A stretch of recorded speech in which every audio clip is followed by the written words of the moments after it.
बिस्मिल्लाहिर्रहमानिर्रहीम जी। This is our session 2 जी, regarding what school development, school establishment और स्कूल डेवलपमेंट प्रोग्राम और डेवलपमेंट प्लान जी। रीकैप ऑफ द प्रीवियस जी के सेशन 1 में हमने क्या डिस्कस किया कि that what are the major areas needed to be focused upon जी while establishing some school or when I'm planning to develop my school or I'm going for some development or progression plan whatever I call it। उसमें जो different entities थी उनमें number one we took a start with that जी syllabus कि that what sort of books must be there. ठीक है, वो books का how to adapt those books जी। अब आज थोड़ा सा हल्का उसमें आगे चलेंगे हम। ठीक है, पहले हमने प्रीवियस सिर्फ इतना डिस्कस किया था कि बुक सिलेक्शन के वक्त कौन कौन सी चीज़ें हैं जो जनरली माइंड में रखनी चाहिए। कि मेजर एरियाज़ हमने कहा, चाहे वो लैंग्वेजेस हैं, चाहे वो साइंसेज है, चाहे वो सोशल डेवलपमेंट है, ये तीन मेजर एरियाज़ आर यूजुअली। ठीक है, मैं कोई एग्जैक्ट कोई बाउंड्रीज डिफाइन नहीं कर रहा यहाँ पे कि ये 3 से 4 नहीं हो सकती या 3 से 2 नहीं हो सकती। वो तीन यूजुअली मेजर एरियाज़ कौन कौन से होते हैं?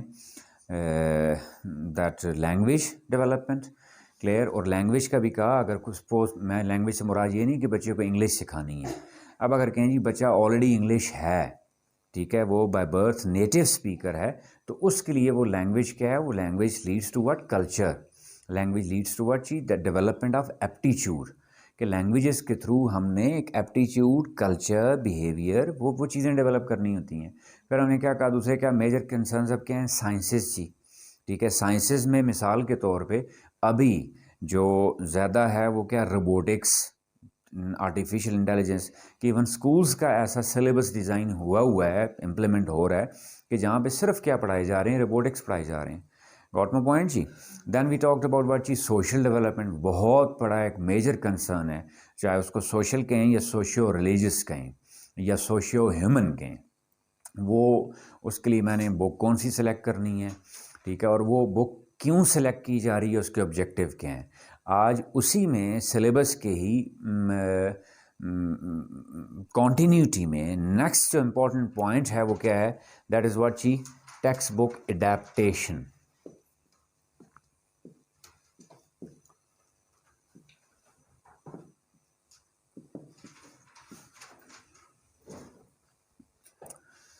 कि जब हम सिलेबस बात करते हैं, या मैं उसको बुक्स कहूँ या लिस्ट ऑफ बुक्स कहूँ या लिस्ट ऑफ कंटेंट्स कहूँ, whatever it is, in certain countries they are not even going for books. कि वहाँ पे बुक्स नहीं यूज़ होती, सिर्फ क्या होता है? कंटेंट, लिस्ट ऑफ कंटेंट्स होता है। वो कहीं से भी टीचर, स्कूल उस कंटेंट को कवर कर रहे हैं, कर सकते हैं। कुछ वो कॉम्पिटेंसीज कह लें, कुछ स्किल्स कह लें, कुछ ऑब्जेक्टिव्स सेट कर दिए जाते हैं, एक करिकुलम डिज़ाइन कर दिया जाता है। Curriculum means overall plan. ठीक है, प्लान ऑफ ऑब्जेक्टिव्स। कि उन ऑब्जेक्टिव्स को अचीव करना है, वो चाहे कहीं से भी हो रहा है, किसी वीडियो के थ्रू हो रहा है, किसी ऑडियो के थ्रू हो रहा है, या इंटरनेट से मटेरियल किसी का हो रहा है कोई। ठीक है, वो even they are not following books. अब वो उसमें दो मेजर सिस्टम्स हैं जो दुनिया में एग्जिस्ट कर रहे हैं, clear. One is called discrete, clear, and the other one is called integrated. Integrated जैसे टर्म ही डिनोट कर रही है कि इंटरलिंक्ड जहाँ पे चीज़ें हों। सपोज मैं सोशल स्टडीज़ कह लें आप, या सिविक सेंस कह लें, या वैल्यू एजुकेशन कह लें, उसके थ्रू भी लैंग्वेज को सपोर्ट कर रहा होता हूँ, या लैंग्वेज के थ्रू किसको सपोर्ट कर रहा होता हूँ? सिविक सेंस को, या सोशल स्टडीज़ को, या सोशल डेवलपमेंट को। ठीक है, साइंसेस में अब क्या मैं कहूँ कि साइंसेस की मुख्तलिफ ब्रांचेस को इंटरलिंक्ड कर रहा हूँ, और मैं कोई एक फिक्स बुक नहीं फॉलो कर रहा। दैट इज़ व्हाट ची? इंटीग्रेटेड। या अगर मैं कोई डिफरेंट बुक्स भी यूज़ कर रहा हूँ तो उनका मिक्स्ड मटेरियल यूटिलाइज कर रहा हूँ, एग्जैक्ट किसी एक बुक की बाउंड्री नहीं डिफाइन कर रहा, उसकी लिमिटेशंस नहीं दे रहा कि यही वाली बुक यूज़ होनी है। दैट इज़ कॉल्ड व्हाट ची? Integrated. They people are there with their own views, उनके अपने व्यूज़ हैं जी, उनकी अपनी लॉजिक है। It is there with its own perspective, with its own pros, cons, positive aspects. The other one is called what? Discrete. Discrete में क्या है कि where a text book is there जी at different levels to achieve certain goals, certain objectives, certain targets और whatever you call it. और उस text book में above all that limitations are there जी।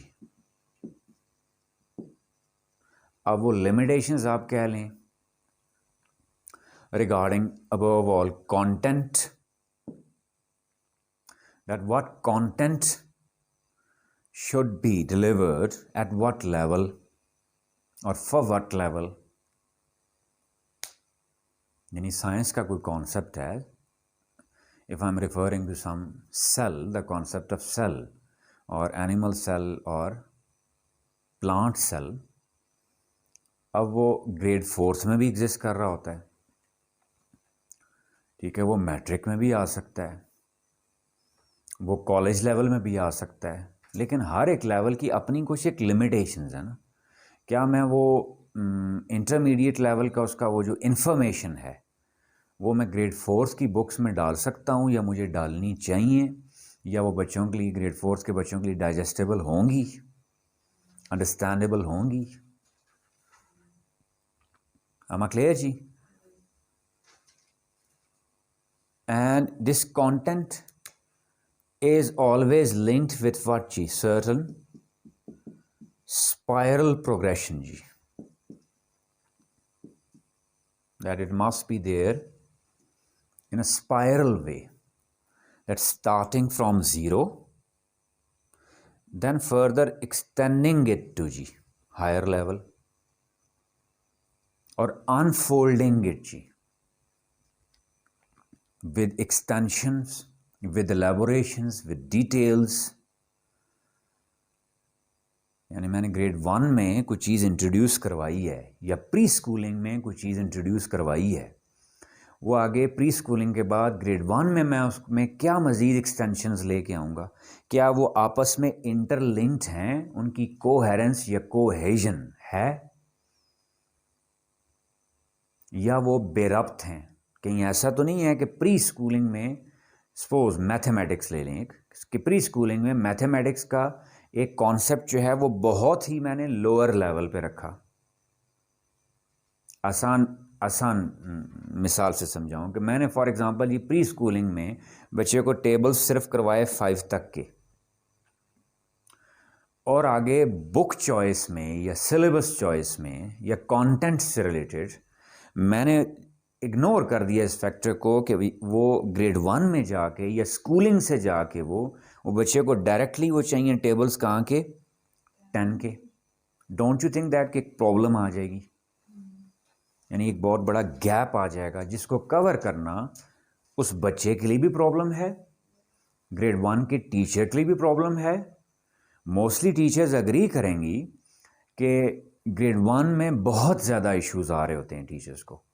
जो मेरे साथ डिस्कशंस होती हैं, जो मेरे पास प्रॉब्लम आते हैं, वहाँ पे ग्रेड 1 का टीचर तकरीबन हर कोई प्रॉब्लम्स में नज़र आ रहा है, और उसकी बेसिक वजह या मैं कह लूँ कि एक बड़ी वजह या बहुत इम्पॉर्टेंट वजह वो यही नज़र आती है कि ये गैप जो है, या तो वो प्री स्कूलिंग प्रॉपर हुई नहीं होती, या उस प्री स्कूलिंग में सीक्वेंस नहीं होता, यानी प्री स्कूलिंग का प्ले ग्रुप का ईयर या जूनियर मॉन्टसरी बच्चे ने किसी और प्री स्कूल में लगाया होता है, सीनियर मॉन्टसरी किसी और जगह किया होता है, ठीक है, एडवांस मॉन्टसरी या प्रेप उसकी किसी और जगह हुई होती है, यहाँ पे भी सीक्वेंस नहीं आ रहा होता आपस में।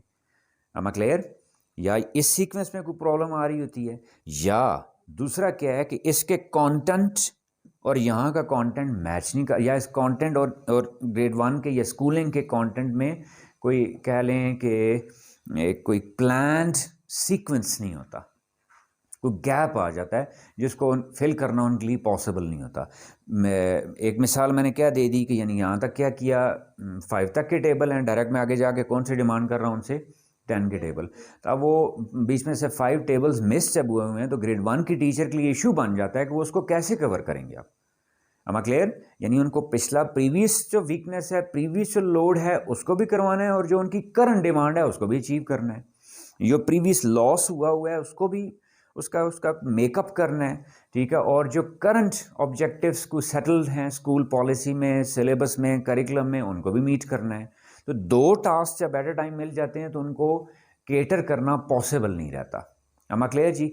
दूसरी मिसाल दूं मैं कि यहाँ पे सपोज अगर सिर्फ लेटर्स की हद तक, ठीक है, फोनिक्स की हद तक, साउंड्स की हद तक, या इवन बढ़ा के मैं कह दूं कि वर्ड्स की हद तक रखा गया, सेंटेंस मेकिंग नहीं हुई प्री स्कूलिंग में, और डायरेक्ट वहाँ स्कूलिंग में या ग्रेड 1 में जाके बच्चे को क्या सेंटेंस कॉम्प्रीहेंशन भी है और सेंटेंस एक्सप्रेशन भी है, यानी वो सेंटेंस उसने रीड भी करना है और सेंटेंस उसने लिखना भी है। यानी इधर आपने एक बच्चे को सिर्फ कहाँ पे रखा, वर्ड्स की हद तक, सेंटेंस मेकिंग की प्रैक्टिस नहीं हुई प्री स्कूलिंग में, और डायरेक्ट ग्रेड 1 में उससे आप किसकी प्रैक्टिस करवाना चाह रहे हैं, सेंटेंस मेकिंग की। तो don't you think that it will get difficult, ये मुश्किल हो जाएगा, मसला बन जाएगा। Are you getting my point जी। तो ये क्या कहते हैं कि ये this flaw is actually damaging what is spiral progression.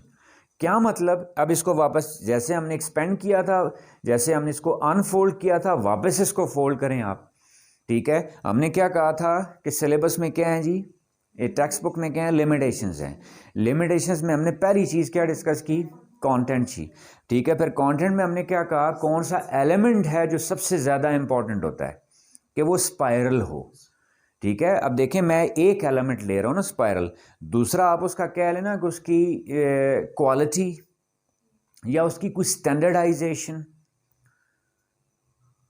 I am not at all even touching that कि वो कंटेंट कोई बहुत अच्छी क्वालिटी का है या एवरेज क्वालिटी का है या पुअर क्वालिटी का है, वो that can be ignored, that is ignorable. मैं ये नहीं कह रहा कि that should be ignored, am I clear जी। मैं क्या कह रहा हूं, इग्नोरेबल पॉसिबिलिटी है कि अगर कंटेंट बहुत होना तो क्या चाहिए, एक्सेलेंट होना चाहिए। क्या होना चाहिए, excellent to achieve the mark.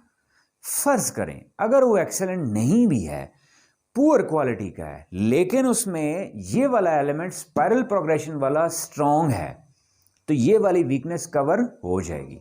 आसान ज़ुबान में कहूँ कि अगर वो कंटेंट इतना अच्छा नहीं भी है, ज़रा माठा कंटेंट भी है, लेकिन उसमें सीक्वेंस उसका बहुत, रब्त उसका आपस में बहुत अच्छा है, तो वो ज़्यादा इफेक्टिव होगा।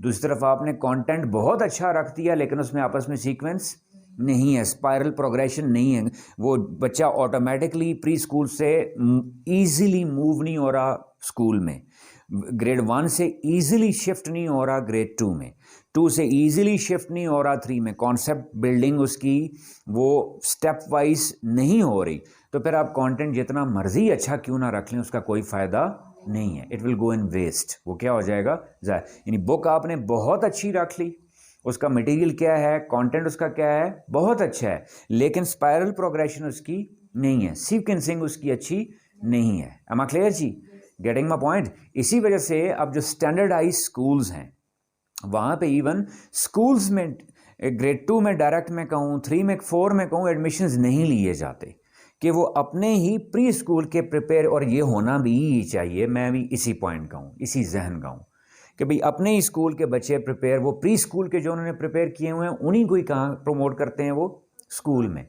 क्लियर, जूनियर सेक्शन में, उसी को क्या करते हैं वो मिडल ईयर्स में प्रमोट करते हैं। वजह उनकी क्या होती है कि दे नो द प्लान कि from where they took a start, कि उन्होंने शुरुआत कहाँ से की।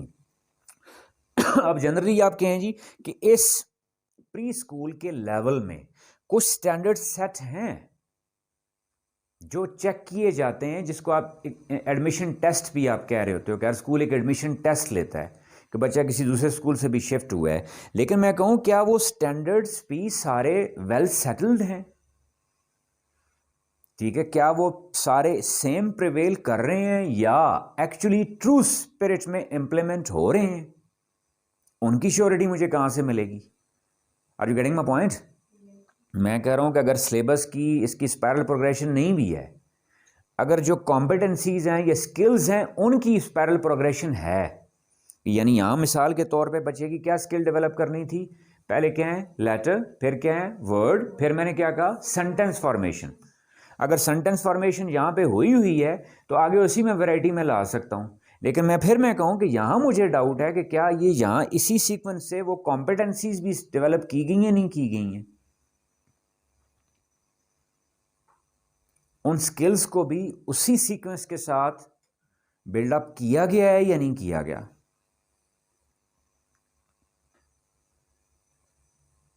गॉट इट जी। तो यानी मेरे पास उसका कोई एग्जैक्ट जवाब नहीं होता। वो जवाब हम ढूंढने का तरीका, टूल क्या यूज करते हैं, एडमिशन टेस्ट। लेकिन paper manifestation, as I always say that paper manifestation is never considered the acute tool of measuring something. मैं एक सेंटेंस बोल रहा हूं जी बड़ी जिम्मेदारी के साथ कि paper manifestation is never considered acute or exact tool of checking something, कि उसमें गड़बड़ हो भी सकती है, उसमें एनवायरमेंट फैक्टर हो सकता है, उसमें गैप फैक्टर हो सकता है, यानी बच्चे का एनवायरमेंट सपोज डिफरेंट था या उसमें कोई गैप आ गया है स्टडीज़ में या स्टडीज़ की स्किल डेवलपमेंट के सीक्वेंस में। 100 वजूहात हो सकती हैं। यानी जब मुझे ये श्योरिटी नहीं है तो फिर आप कहेंगे what is a solution, what is a way out. फिर वो सोल्यूशन क्या है जी कि भाई I must focus on certain books, कि मैंने उन बुक्स पे फोकस करना है जो क्या प्रोवाइड कर रही हैं मुझे एटलीस्ट स्पायरल प्रोग्रेशन, कि उनका जो कंटेंट है वो क्या हो, स्पायरल डेवलप्ड हो, स्पायरली डेवलप्ड हो। am I clear जी? Then जी after limitations जी,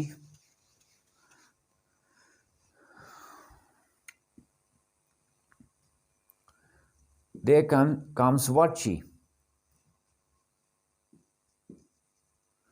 planning जी। And this planning is, in other words जी, called adaptation।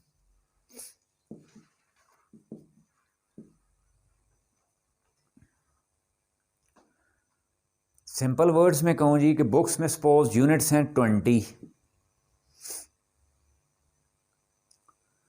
उन 20 में to meet my targets, targets मैंने क्या कहा, हम प्रीवियस में सेशन में डिस्कस कर चुके हैं कि वो टारगेट्स क्या हैं कि वो ओवरऑल करिकुलम जिसको आप कहें, कि नहीं अब मुल्क का मैं कहूँ तो एक सिंगल नेशनल करिकुलम है, फिर मैं कहूँ एक स्कूल का करिकुलम होता है कि मैं किस तरह के बच्चे चाह रहा हूँ कि वो प्रमोट हों स्कूल से आगे, उनकी कौन कौन सी स्किल्स पे काम किया जाए, कौन कौन के एरियाज़ को, कि क्या डू आई नीड साइंटिस्ट, क्या मैं साइंटिस्ट पे काम करना चाह रहा हूँ, ठीक है, या मैं टेक्निकल एजुकेशन या वोकेशनल एजुकेशन को प्रमोट करना चाह रहा हूँ, या मैं रोबोटिक्स को प्रमोट करना चाह रहा हूँ, या मैं आर्टिफिशियल इंटेलिजेंस को प्रमोट करना चाह रहा हूँ, या मैं लिटरेरी माइंड्स प्रोड्यूस करना चाह रहा हूँ।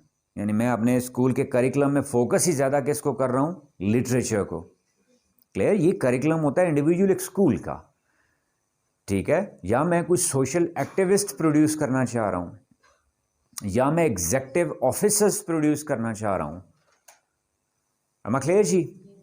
वो तो हमने वहाँ पे डिसाइड कर लिया, हमने वो दिमाग में रख लिया, लेकिन अब क्या वो जो मैंने टारगेट सेट किए थे, चाहे कि वो डॉक्टर्स हैं, इंजीनियर हैं, साइंटिस्ट हैं, सोशल एक्टिविस्ट्स हैं, लिटरेरी पर्सनालिटीज़ हैं, या एग्जेक्टिव ऑफिशियल्स हैं, जो भी हैं, उनके लिए कौन कौन सी स्किल्स रिक्वायर्ड होंगी, और वो स्किल्स इन 20 यूनिट्स में से क्या हर यूनिट उन स्किल्स को डेवलप करने के लिए यूजफुल है, नंबर 1, एंड नंबर 2 अगर यूजफुल है तो उसकी प्रायोरिटी लिस्ट मेरे पास क्या होगी, नंबर 2, नंबर 3 मेरे पास अवेलेबिलिटी ऑफ टाइम क्या है।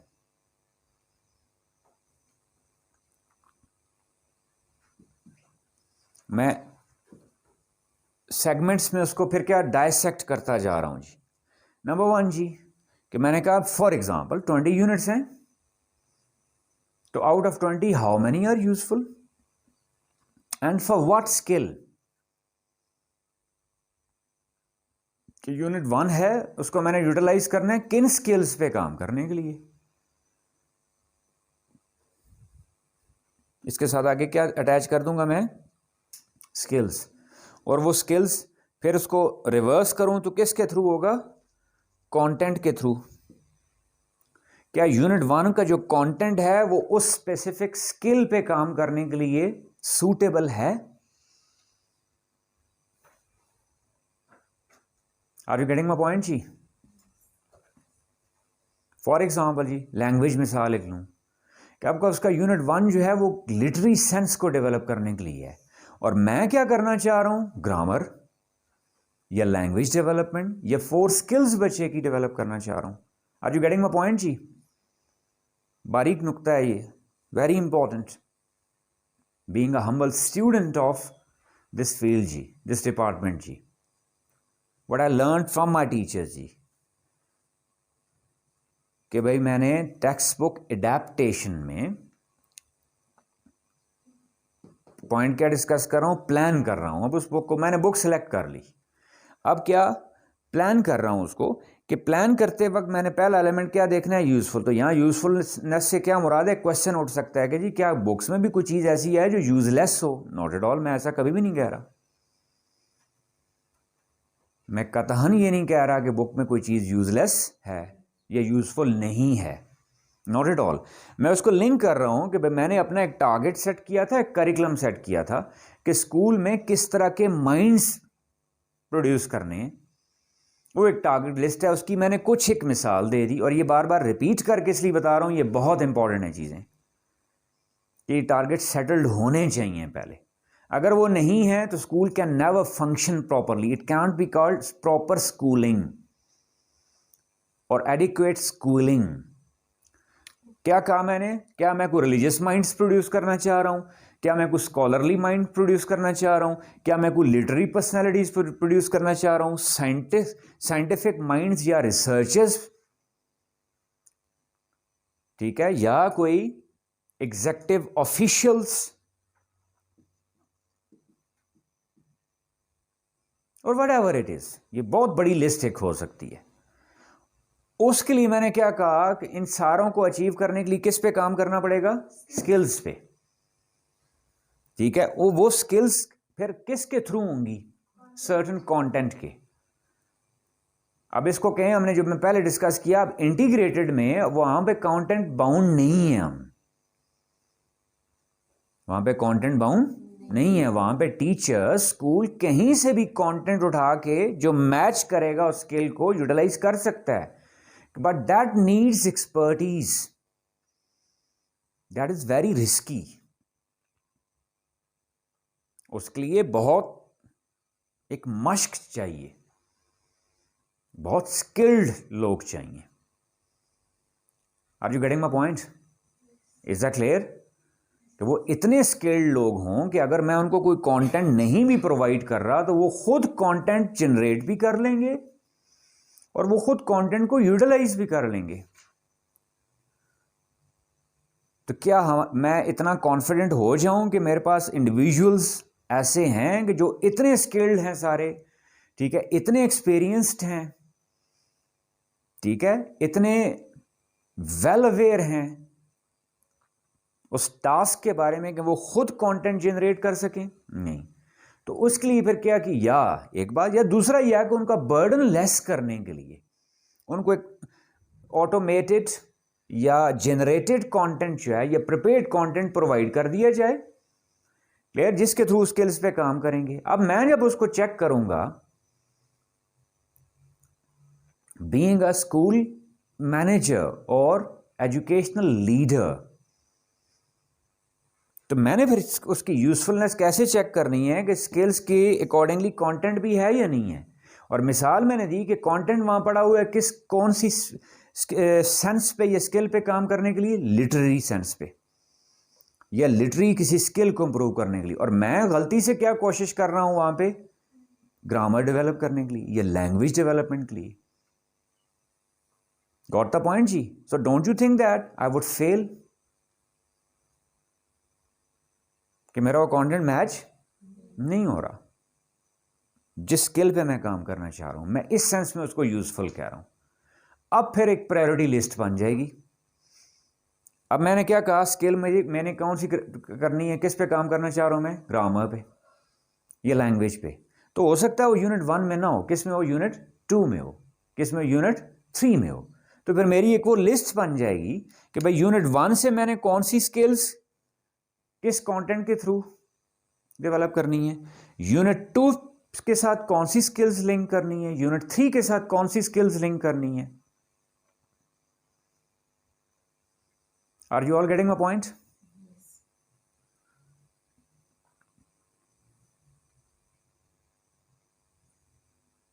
Then जी I'll move towards what जी, टाइम। जब ये वाला काम मैंने कर लिया जी, I've seen all the units,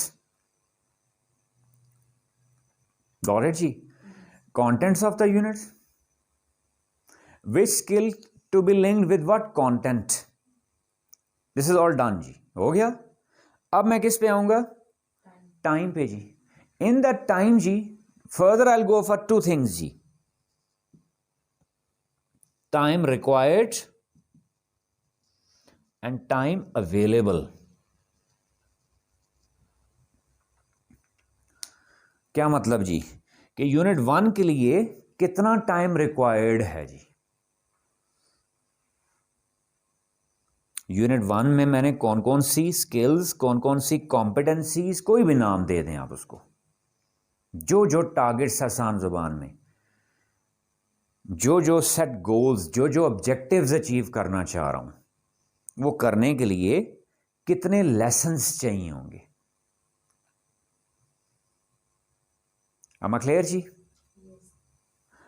और अवेलेबल से मुराद क्या है, अब मैं जब सारे लेसन्स निकालूंगा, सपोज मैं मिसाल वही 20 यूनिट्स वाली ले रहा हूं, कि 20 यूनिट्स को अपने प्लान के अकॉर्डिंगली यूटिलाइज करने के लिए मुझे रिक्वायर्ड लेसन फॉर एग्जांपल कितने हैं जी, 200। कितने लेसन चाहिए मुझे, 200 हेयर मीन्स व्हाट जी, इन दैट सेशन और इन दैट ईयर और इन दैट ग्रेड और in that level. Getting my point? required are how many, 200, and available for example keeping in view my surroundings, locality, vacation, is that clear ji, off and on routine, working days, वो मेरे पास कितने हैं, उनके accordingly lessons कितने बनने हैं, for example 150। Don't you think that it will cause a trouble, and it is actually going on जी, अनफॉर्चुनेटली, विद अपॉलॉजीज, ऐसा हो रहा है। इसको आसान जुबान में कि मैं कह लें कि 200 बुक्स उस बैगेज में डालना चाह रहा हूं जिसकी कैपेसिटी कितनी है, 150 बुक्स की, तो यहाँ ट्रबल नहीं हो जाएगी, तो यहाँ खराबी उल्टा नहीं, बजाय फ़ायदा होने के उल्टा क्या हो जाएगा, नुकसान हो जाएगा। इज़ दैट क्लियर जी? एक तरफ बात, या दूसरी तरफ अगर देखें बात कि मैंने क्या कहा, रिक्वायर्ड कितने हैं, 200 लेसन्स, अवेलेबल कितने हैं, 150। दूसरी अब बात पे आ जाएं, रिक्वायर्ड कितने हैं, 200, अवेलेबल कितने हैं, 250। अब don't you think that these 50 will go in waste, in waste? तो फिर मैं यहां को प्लान कर लूंगा ना, हाउ टू यूटिलाइज दीज 50, यानी दोनों पॉसिबिलिटीज में डैमेज का खतरा है ना। अगर आप कहें जी ये तो जहां एक्स्ट्रा है, तो यहां क्या डैमेज, यहां डैमेज है ना कि वो extra can be utilize somewhere ना, to work upon presentation skill of that child, to work upon certain personality traits of that child, personality grooming of that child, वो मैं उनको वहां यूटिलाइज कर सकता था, कोई और सेट गोल अचीव कर सकता था। इज इट क्लियर जी? देन आफ्टर दैट जी, वेरी इंपॉर्टेंट पॉइंट जी, इसी के साथ आगे उसकी एक्सटेंशन कीजिएगा कि भाई when I am calculating it जी 200 on what basis, using what tools, adopting what strategies, what mechanism, or in simple words, what teaching methodology.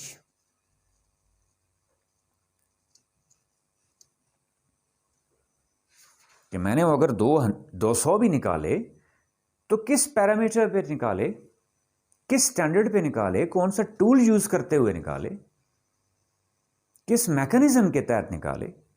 How will I decide कि that unit 1 for example, unit 1 will take जी 10 lesson जी for example, और will it take 5 lesson. कि unit 1 को properly classroom के अंदर utilise करने के लिए 10 लेसन चाहिए या 5 चाहिए. Who will decide it and how will it be decided, adopting what mechanism. यानी इसका मतलब क्या है कि मुझे इस मेथडोलॉजी, टीचिंग मेथडोलॉजी के रिलेटेड भी कोई ना कोई मैकेनिज्म इस्टेब्लिश करना पड़ेगा. Are you all getting my point जी. यहां से फिर देखें एक और ओपनिंग होगी नहीं होगी, एक और सेगमेंट आपके लिए ओपन हो गया नहीं हो गया.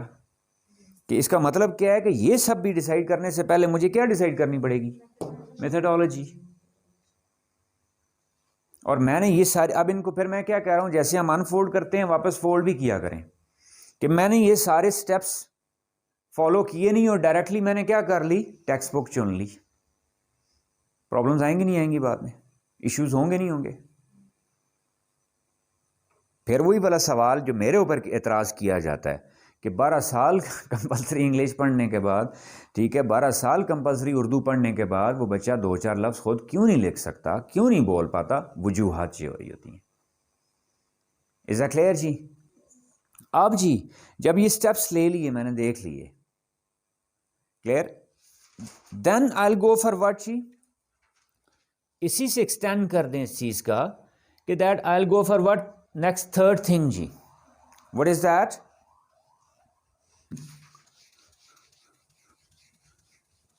हम क्या डिस्कस कर रहे हैं जी, text book adaptation. Adaptation, text book adaptation. In textbook adaptation we talked about what जी, number 1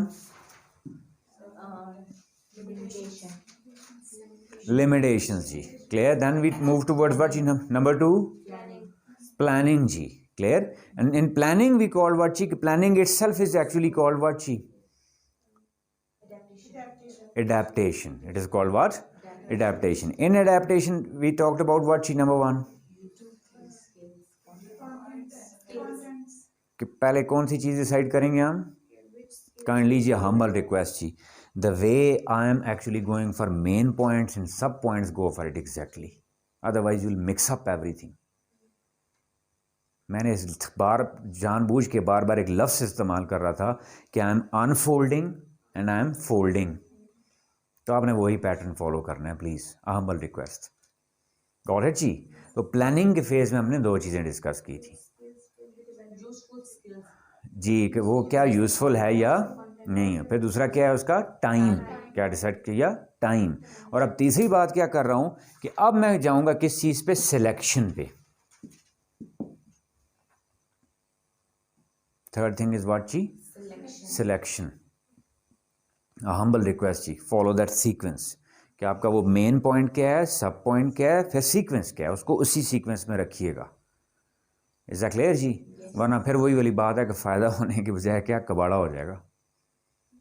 गॉट इट जी. इट्स वो स्पायरल बार बार इसलिए डिस्कस होता रहा है. इसलिए मैं लफ्ज़ जानबूझ के इस्तेमाल कर रहा हूँ कि the way I am unfolding it, clear, fold it back. Got it जी. अब उसमें देखें, एंड पे आगे देखें कि अब थर्ड थिंग अब मैं लेके आया हूँ उसको, this is the conclusive point of what जी, एडेप्टेशन. सिलेक्शन मुराद, एडेप्टेशन का मतलब ही क्या है कि मैंने बुक में से 20 यूनिट हैं तो क्या मैंने 20 के 20 ही ठूंस देने हैं, या अगर 20 कम पढ़ रहे हैं तो क्या मैं इसके साथ कोई प्लस एक्स्ट्रा चीज़ ऐड नहीं कर सकता, कुछ सपोर्टिव मटेरियल इसके साथ एक्स्ट्रा कुछ और ऐड नहीं हो सकता. Are you getting my point जी, clear. This is called what जी, टेक्स्ट बुक एडेप्टेशन. कि टेक्स्ट बुक में एक चीज़ दे दी, वो कोई होली कुरान होली बाइबल नहीं हो गया कि मैंने सफ़ा नंबर 1 से लेके सफ़ा नंबर आखिरी तक लकीर की फ़कीर की तरह उसको बस पढ़ते जाना है, तर्जमा तशरीह करके उसको बच्चे को बताते जाना है और बच्चे को कुछ सवालों के जवाब रटवाते जाना है। नो, नॉट एट ऑल जी। That is just a tool. Text book is a tool कि मैंने उसको एज अ टूल यूज़ करना है। वो किताब हिफ्स नहीं करवानी या उसकी तर्जमा और तशरीहात नहीं करवानी। Is that clear? Otherwise that system, schooling system, or even the teacher will become just a facilitator, which I strongly oppose ji, with due respect. Teacher is not just a facilitator. Teacher is not just the person who transfers the information. No ji. Teacher enables the child to absorb, to digest. Bacon को refer करूं जी, Francis Bacon. ये teacher का काम होता है कि वो उस किताब को घोल के उन स्किल्स की फॉर्म में पिला दे बच्चे को। गॉट माय पॉइंट जी? वो सिर्फ तर्जुमा तशरीह करने के लिए नहीं होती है, कोई एक इन्फॉर्मेशन बुक से उठा के बच्चे तक ट्रांसफर करनी है। इन्फॉर्मेशन तो बहुत ज़्यादा इंटरनेट पे अवेलेबल है, वो घर में पढ़े लिखे पेरेंट्स हैं तो वो भी दे सकते हैं। वो क्या है? एक टूल है जिसके ज़रिए कुछ स्किल्स पे काम करना है हमने जी, और उस टूल पे फिर मुझे बहुत मोहतात रहना पड़ेगा। फिर आखिरी चीज़ में मैं किस पे आ जाऊंगा? फिर किस पे जी? अब सिलेक्शन पे जी। कि अब अगर 20 एक्स्ट्रा है तो फिर मैं उसमें से क्या उसको कट शॉर्ट करूंगा। मैंने क्या कहा था? 20 को पढ़ाने के लिए मिसाल के तौर पे कितने लेसन चाहिए? 200। Am I clear? और अवेलेबल मेरे पास कितने हैं? 150। तो इसका मतलब है मैं इनमें से सिर्फ उतना ही कंटेंट उठाऊंगा, उतना कंटेंट सिलेक्ट कर दूंगा जो जो जो कितना इसलिए रिक्वायर्ड हो, 150। यानी मुझे कुछ ना कुछ डिस्कार्ड करना पड़ेगा, एक बात। और दूसरी बात, अगर क्या है जी, चाहिए कितने? 200, अवेलेबल फॉर एग्जांपल कितने हैं? 250। तो इसका मतलब क्या है? मैं बुक के साथ कुछ और ऐसा मटेरियल, एक्टिविटी, हैंड आउट कुछ और ऐसी जनरेट करूंगा कि ये जो एक्स्ट्रा 50 लेसन हैं ये ज़ाया ना हो। इज दैट क्लियर जी? am I clear up till here?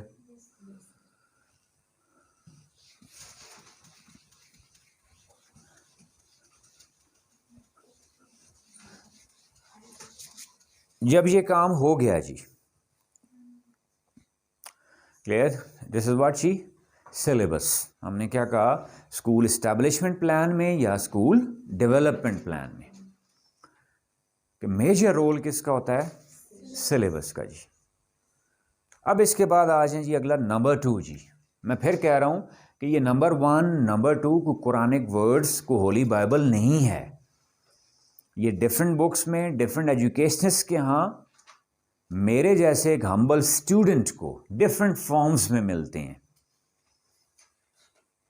इसमें आप कहें जी तरतीब में पहले ये क्यों है, ये बाद में क्यों है? Standardize mostly they people refer to what ची that at first we should go for what ची आर करिकुलम प्लान और सिलेबस। करिकुलम प्लान मुराद स्किल्स कौन सी हैं, किस सिलेबस के थ्रू अचीव करनी है, किस मैकेनिज्म के थ्रू, किस मेथडोलॉजी के थ्रू, किस एनवायरनमेंट के थ्रू। हम पिछले सेशन में डिटेल में डिस्कस कर चुके हैं, क्लियर? अब अगले बात पे आ रहे होते हैं क्या जी? Subject allocation. सब्जेक्ट एलोकेशन, और या इसको यूं भी कह सकते हैं आप कंटेंट एलोकेशन, या यूं भी कह सकते हैं आप कि आपकी प्रायोरिटी लिस्ट, कि मैंने पर वीक, पर मंथ, पर टर्म, पर सेशन कितने लेसन्स यूटिलाइज करने हैं, किस पर्पस को अचीव करने के लिए। For example if I am going for, as I mention that 3 major areas, the languages,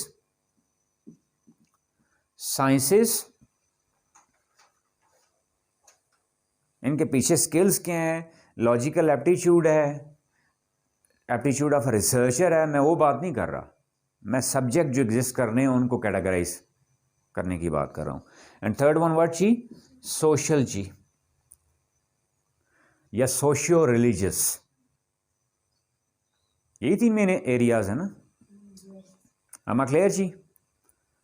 अब चौथा अगर साथ आपके हैं जनरल नॉलेज, वो सारी चीज़ें मैं अलग मेंशन इसलिए नहीं कर रहा कि वो लिस्ट बनाते जाएं तो बहुत लंबी चौड़ी बन जाती है। ठीक, मैं कोई निगेट नहीं कर रहा कि वो जनरल नॉलेज को अलग चीज़ है या जनरल नॉलेज को लेस इंपॉर्टेंट चीज़ है। मैं अगर उसको जनरल नॉलेज को भी ऐड करूं तो वो आती किस में है? बेसिकली सोशल डेवलपमेंट में है। दैट इज़ अ सब ब्रांच है व्हाट जी? Social development. अब इसके लिए पर वीक जी कि एट फर्स्ट, फिर वो पर वीक में क्या कह रहा हूँ? लेसन्स पर वीक, लेसन्स जी। फिर उसमें वही वाली बात, अवेलेबिलिटी,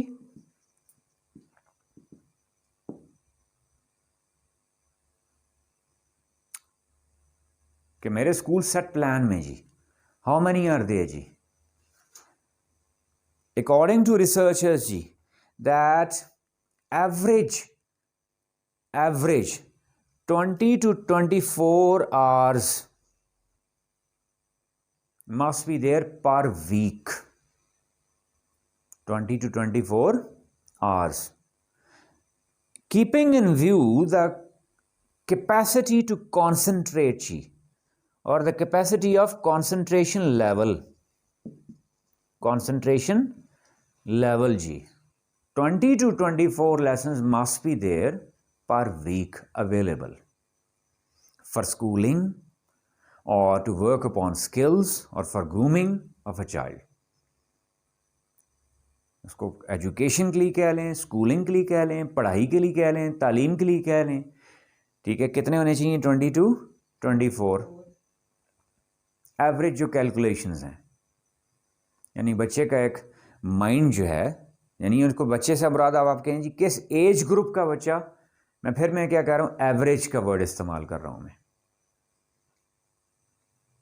इज दैट क्लियर जी? And according to them it should be minimized, it should be minimized rather maximizing it.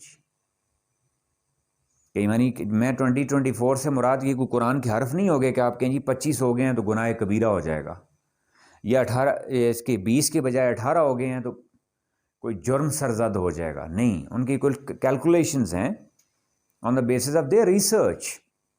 Being a humble student what I learn, जो मैंने सीखा, वो कह रहे हैं कि इसको 20 से 19 हो जाए तो बेहतर है, 18 हो जाए तो बेहतर है, 24 से 25 ना करें, 24 से 30 ना करें। इससे बजाय फ़ायदा होने के उल्टा क्या होगा? डैमेज होगा। क्यों? लॉजिक क्या दी उन्होंने कि एवरेज ह्यूमन बीइंग का कंसंट्रेशन लेवल पर वीक जो पॉसिबल है वो इतना ही बन रहा होता है average.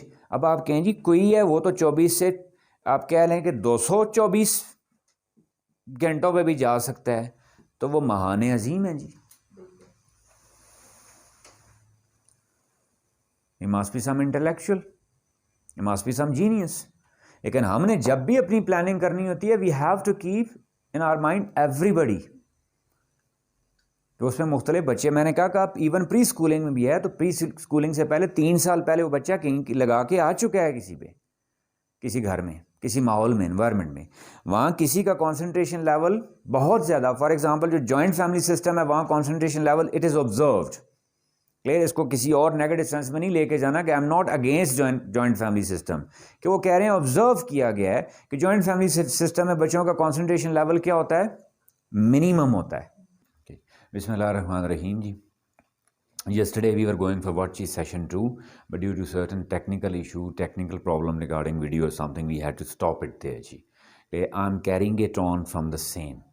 It's not next session 3, it is still session 2. उसी सेशन 2 की कॉन्टीन्यूटी में ही है कि हम उसको आगे कैरी ऑन करते हैं।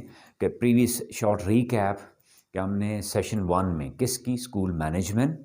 क्लियर? स्कूल मैनेजमेंट के अंदर मैंने क्या कहा था?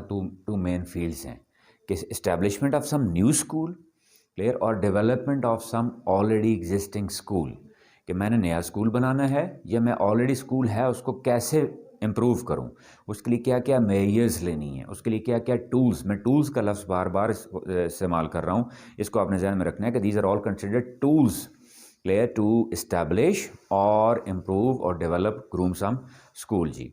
इन दैट जी at first we talked about what जी? Syllabus design.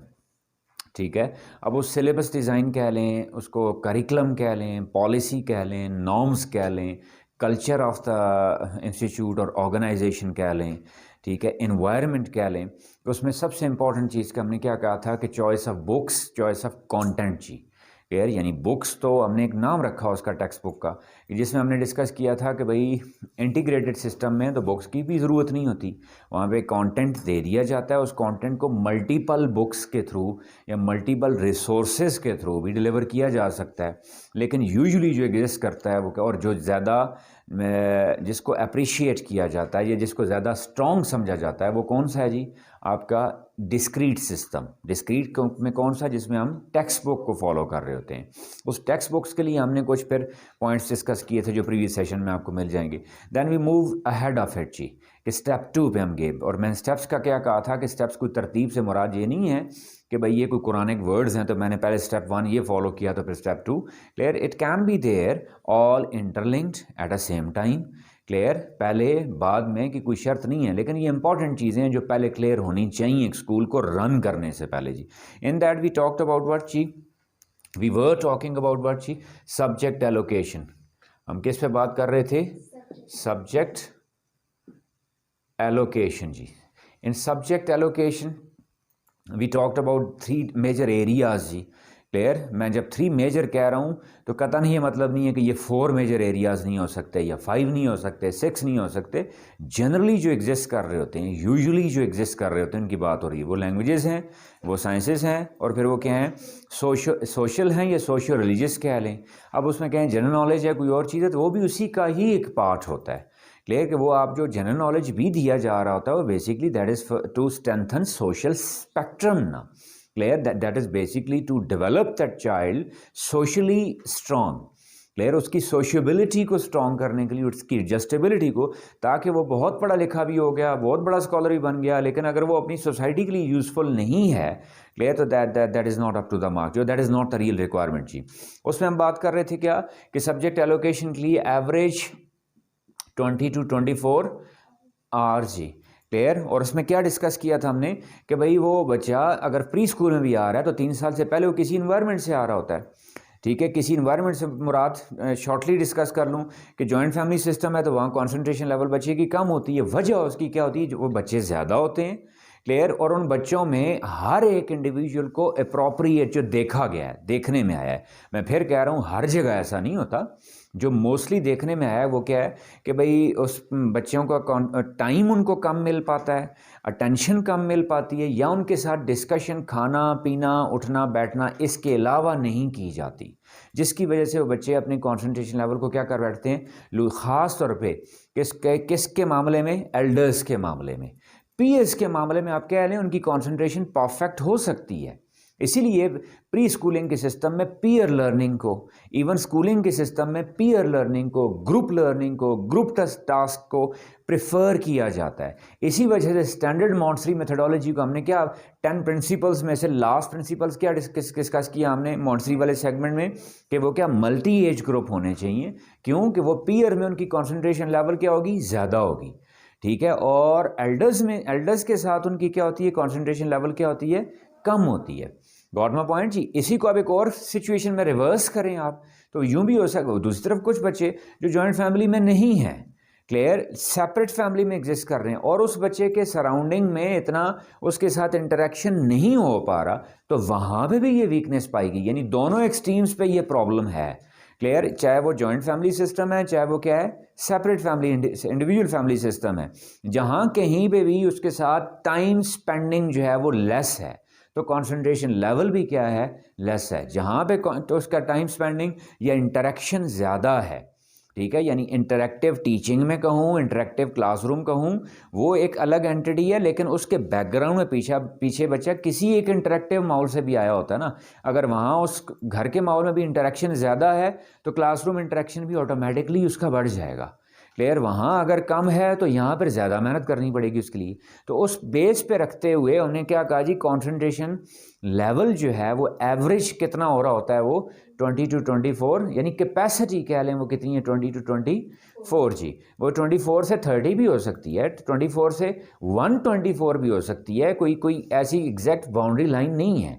लेकिन स्टैंडर्ड वो क्या कह रहे हैं कि जी सब्जेक्ट एलोकेशन करते वक्त माइंड में ये रखें कि आपको जितने भी जिन डिसिप्लिन्स को, जिन एरियाज़ को, जिन स्किल्स को टारगेट करने चाह रहे हैं उनको प्लान ऐसा करें कि वो इसी एवरेज 20-24 की रेंज में पर वीक एडजस्ट होनी चाहिए।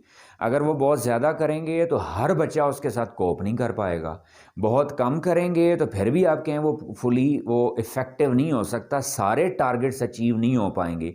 टारगेट्स की लिस्ट बाज़ औक़ात बहुत ज़्यादा होती है, टाइम स्पैन उसका क्या होता है, कम होता है। अब उस एवरेज 20 to 24 को अगर मैं डिवाइड करूं क्लियर पर डे पे अगर मैं पर डे 5 आवर्स रख रहा हूं उसके जी, ठीक है, तो 5 आवर्स करूं तो 5 वर्किंग डेज में करूं except Saturday and Sunday, except Saturday and Sunday, तो वो कितने बन रहे हैं फिर भी 25 आवर्स जी। अब आप कहें जी कौन 25 आवर्स में कोई ब्रेक है, कुछ और है, वो भी कम हो रही है, तो ये करूँ मैं अगर एवरेज में करूँ तो फिर मोड़ के तकरीबन कितने ही आवर्स बन रहे हैं वो 20 hours. Where these 20 hours are considered to be the most suitable जी। अबव ऑल फॉर होम, यहाँ सूटेबिलिटी ध्यान में रखिएगा कि हमारा अबव ऑल टारगेट कौन है, स्टूडेंट, लर्नर, चाइल्ड। यहाँ एक प्रॉब्लम क्या होती है जी कि हम पहले एक सिस्टम डेवलप कर लेते हैं, एक पॉलिसी डेवलप कर लेते हैं, एम आई क्लियर जी, according to our own plans, our own strategies, our own mechanism. जो किसी सूरत भी मैं इसको गलत नहीं कह रहा कि इसमें मैं कहूँ कि टारगेट 1 मेरा ये है, टारगेट 2 ये है। टारगेट 1 से मुराद क्या है, लैंग्वेज डेवलपमेंट, लैंग्वेज स्किल्स हैं। टारगेट 2 से मुराद क्या है, बच्चे की पर्सनालिटी ग्रूमिंग। टारगेट 3 से मुराद क्या है, बच्चे की academic development, academic strength. Clear. Target 4 में मैं कह रहा हूँ बच्चे का एक्सपोजर, कि मैं ऐसा सिस्टम डेवलप करना चाह रहा हूँ जहाँ पे बच्चे को मैक्सिमम एक्सपोजर मिले, because modern education trends say that clear that exposure is considered to be the most effective tool of enlarging their minds or enabling their minds to cope up with multiple situation for multiple tasking। Exposure को वजह उसकी क्या है, को exposure को क्यों ज़्यादा अहमियत दे रहे हैं, because all the time in surroundings he keeping in view media, social media, technology, कि वहाँ बच्चे को इतना चार्मिंग, अट्रैक्टिव, ठीक है, अपीलिंग मटेरियल कंटेंट एनवायरनमेंट मिल रहा होता है कि वो अगर अब मैं स्कूल उसके बराबरी में ना लेके आया या उससे बेहतर ना लेके आया तो बच्चा मेरे स्कूल में क्या होगा, बोर होगा, क्योंकि उससे ज़्यादा एक्सपोजर तो उसको टीवी पे मिल रहा है, उससे ज़्यादा एक्सपोजर तो उसको निकलोडियन पे मिल रहा है, पोगो चैनल पे मिल रहा है। क्लियर जी कि वही राइम्स वहाँ पे भी अवेलेबल हैं, ठीक है, वही डिफरेंट उसको एक्टिविटीज़ वहाँ पे भी उसको देखने में मिल रही होती हैं, दो उसमें प्रैक्टिकल पार्टिसिपेशन उसकी कोई नहीं हो रही होती, लेकिन वो मिल रही होती हैं। तो इसलिए मैं क्या कह रहा हूँ कि मैंने वो प्लान 20 आवर्स मैंने रख दिए, लेकिन मैंने अपना प्लान इतना बड़ा बनाया कि उसको मीट करने के लिए मैं इन आवर्स को चेंज कर देता हूँ, जो एक गलत बात। This is considered to be a mistake कि मैंने टारगेट सेट कर दिए और टारगेट्स की लिस्ट इतनी लंबी रख दी, ठीक है, या उन टारगेट्स को अचीव करने के लिए proper mechanism, well calculated mechanism नहीं किया, तो मुझे वो फिर 20 के बजाय कितने चाह रहे होते हैं, 220 आवर्स में चाह रहे होते हैं। क्लियर। अनफॉर्चुनेटली जी, with due respect, with apologies, कि जहां 5 डेज अ वीक के बजाय, क्लियर, इवन 6 days और इवन 7 days भी आई हैव सीन जी वर्किंग रख दिए जाते हैं। क्लियर कि यहाँ 5 days के बजाय सैटरडे भी ऑन हो रहा है और क्या हो रहा है, इवन संडे भी ऑन हो रहा है। मैं फिर कहूँ, मैं उसको कोई क्रिटिसाइज नहीं कर रहा, मैं उसको कोई गलत नहीं कह रहा, क्लियर कि वो वहाँ पे क्या है, एम्बिशियस एटीट्यूड है कि भाई ऑब्वियसली वो कोई किसी गलत मकसद के लिए संडे ऑन नहीं किए जा रहे होते वहाँ पे, कि वहाँ कुछ टारगेट सेट किए होते हैं कि उन टारगेट्स को मीट करने के लिए ये टाइम क्या लग रहा होता है, कम लग रहा होता है। Are you getting my point जी?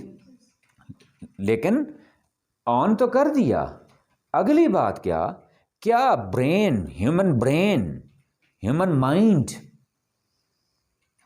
ठीक है, the child is a human being, it's not a machine, क्या उसको इतना एब्जॉर्ब कर पाएगा, क्या उसको केटर कर पाएगा, अगर मैं उसको एंजॉय कर पाएगा, उसमें इन्वॉल्व हो पाएगा कि टर्म ना भी यूज़ करूं, होना तो क्या चाहिए, वो एंजॉय करे, होना तो क्या चाहिए, वो उसमें इन्वॉल्व हो, उसको खुशी से करे, अगर नहीं भी तो कम से कम क्या उसको बर्दाश्त कर पाएगा, एब्जॉर्ब कर पाएगा, हजम कर पाएगा। और इसी के रिजल्ट में जो नुकसान, वेरी इंपॉर्टेंट, नुकसान क्या हो रहा है इसके रिजल्ट में, the child is running away from school. Every child, every student seems to be running away from schooling. Have you got my point जी? आपको इस पॉइंट की इंपॉर्टेंस समझ में आ रही है कि मैं ये क्यों कहा है एलोकेशन इंपॉर्टेंट है, मैं क्यों कह रहा हूं कि उसमें 20-24 आवर्स हैं, और 20-24 आवर्स किस बेस पे हमने कहे थे, कंसंट्रेशन लेवल के बेस पे कि हम वो प्लान करते वक्त टाइमिंग जो होती है ये एलोकेशन एडजस्ट करते हैं अकॉर्डिंग टू आवर नीड्स। अब आए जरा वापस इसको अनफोल्ड करें, हमने क्या कहा जी कि ये किसके अकॉर्डिंग होनी चाहिए, according to students, according to learners, according to learners, not according to planners, और नॉट अकॉर्डिंग टू डिलीवरर्स, और not according to your system, because your system is not just based upon your wish, your will, your demands. Those demands are highly appreciated, but those demands must cope with the capacity of your learner, the capacity of your receiver. अब उसका reception capacity इतनी नहीं है तो don't you think that वो बच्चा क्या हो जाएगा, ओवरलोडेड, बजाय इसके उसका फायदा होने के वो क्या हो जाएगा, नुकसान। एक बात जी, यहां तक मैं क्लियर हूं जी? ये बहुत इंपॉर्टेंट है, इसलिए मैं इस पर बार बार जोर दे के इसको बता रहा हूं।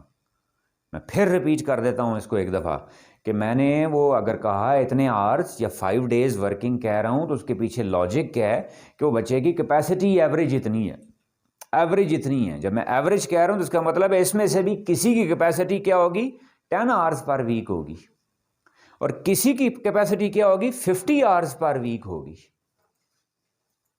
अब मैं ऐसा कुछ स्कूलिंग सेपरेट नहीं बना सकता कि जिसमें मैं कैपेसिटी पहले मेजर कर सकूं, या अगर जनरल उस बच्चे की परफॉर्मेंसेस को सामने देख के अगर कोई एस्टिमेशन लगा भी लूं तो मेरे लिए पॉसिबल नहीं है कि मैं एक ही स्कूल के अंदर 4-5 डिफरेंट सिस्टम इस्टेब्लिश कर लूं, कि मैं कहूं जी जो बच्चे तेज हैं ज़रा, जिनका कंसंट्रेशन लेवल प्रीवियस उनके एक्सपोजर की वजह से, कॉन्टेक्स्ट, मैं तेज़ पैदाइशी नहीं कह रहा, उनके कॉन्टेक्स्ट की वजह से वो तेज़ है तो उसके लिए मैं अलग पॉलिसी इस्टेब्लिश करूं, जो ज़रा कमज़ोर है उसके लिए क्या करूं, अलग पॉलिसी इस्टेब्लिश करूं। Education says that all the policy must be established keeping in view the average. किसके अकॉर्डिंगली होनी चाहिए, एवरेज की। तो इसलिए मेरे प्लान में फिर आगे जितनी चीजें आएंगी वो भी मैं किसके लिए करूंगा, एवरेज के लिए। जो अबव एवरेज है वो ऑटोमेटिकली पॉलिश हो जाएगा, एवरेज है उसको तो एग्जैक्ट वो केटर हो रहा है उसकी डिमांड्स।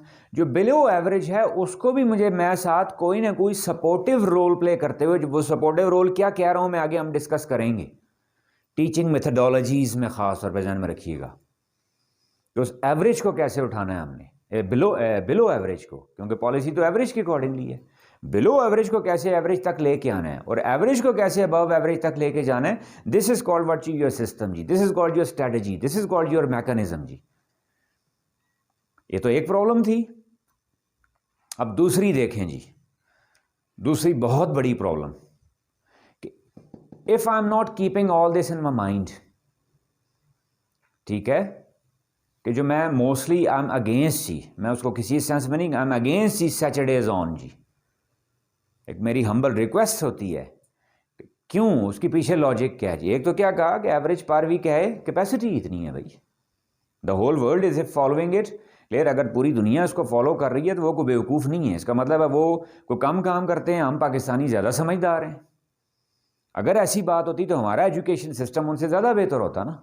उनके एजुकेशन सिस्टम के रिजल्ट्स आपके सामने हैं दुनिया, यानी इसमें कोई डिबेट वाली बात नहीं, मैं कोई झगड़ा नहीं करना चाह रहा, ठीक है। That appearances are always there with certain impact जी। तो apparently क्या है, they people are successful, science technology they are moving far ahead, clear, even social development they are far ahead, clear, that conceptual development far ahead, clear, mental grooming, mental health far ahead, clear, intelligence quotient, emotional quotient, clear, social quotient, adversity quotient, they are far ahead of us। और वो करती, ये सारी वो चीज़ें achieve कितने में कर रहे हैं, 5 वर्किंग डेज में। और हम लोग क्या तुले हुए, नहीं जी हमने 5 से भी किस पे जाना है, 6 पे। और इवन क्या, I have seen, sorry with apologies, I have seen certain systems in our surrounding की कि वो संडे भी ऑन कर देते हैं बच्चों का। क्लियर, यानी पर्पस क्या है, उनको ग्रूम करना, उनको नॉलेज देना, उनकी स्किल्स डेवलप करना, या पर्पस सिर्फ ये है कि भाई ये दिखाना कि जी हम 7 के 7 दिन काम कर रहे होते हैं, या उसको मैं दूसरा ये लूँ कि 5 दिन सही काम ना हो, छठे 7वें दिन ज़्यादा कर लो, विद अपॉलॉजीज।